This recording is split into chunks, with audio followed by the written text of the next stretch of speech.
বলে একটা চিটিং আছে, সন্দেশখালীতে স্টিং অপারেশন করেছিল, ওই মালটা ওকে মেসেজ করেছে। ওইটা আবার আপনাদের সাংবাদিকদের সঙ্গে গল্প করার সময় বলেছে তমাল মেসেজ করেছে বলে আমি এসেছি, এবং হিন্দুদের পরে সবচেয়ে বেশি বড় ভোট তো মুসলিম, তাই আমাকে আসতে হয়েছে। ইটস এ এপিজমেন্ট পলিটিক্স, তুষ্টিকরণের রাজনীতি এবং ভোট ব্যাংকের রাজনীতি। উনি করতে থাকুন, হিন্দুরা যাচ্ছে।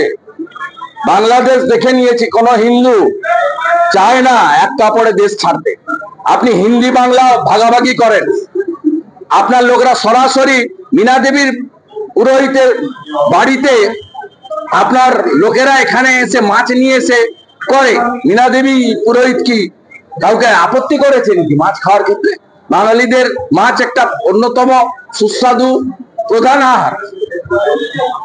আপনি মীনা দেবীকে ইনসাল্ট করছেন, কারণ মীনা দেবী হিন্দি স্পিকিং পরিবার, যদিও তিনি বাংলা বলেন, বাঙালিতে করেছেন। তার বাড়িতে মাছ নিয়ে এসে বলছেন মাছলি রান্না করেগা মীনা দেবী কা ঘর মে। কদিন, 10 দিন 15 দিন আগে। এরা কারা? ওর মুখে কোনোদিন শুনেছেন উর্দু স্পিকিং, বাংলা স্পিকিং শুনেছেন মুখ্যমন্ত্রীর মুখে? বাঙালি ভাষী আর হিন্দি ভাষী করে আমাদের তোড়ো তোড়ো বাটো।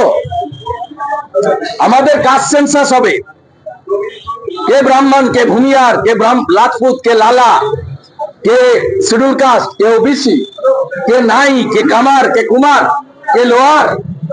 আমাদের কাস্ট সেন্সাস হবে, আর ওদের কাস্ট সেন্সাস হবে না। কাস্ট সেন্সাস হয় না, ওদের কাস্ট নেই, কমিউনিটি নেই, শিয়া সুন্নি নেই। মুখ খোলে না কেন? ওসব হবে না। সব হিন্দু বাংলার এক হয়ে গেছে, জেনে রাখবেন, শুধু ভোট দেওয়ার সুযোগের অপেক্ষায়।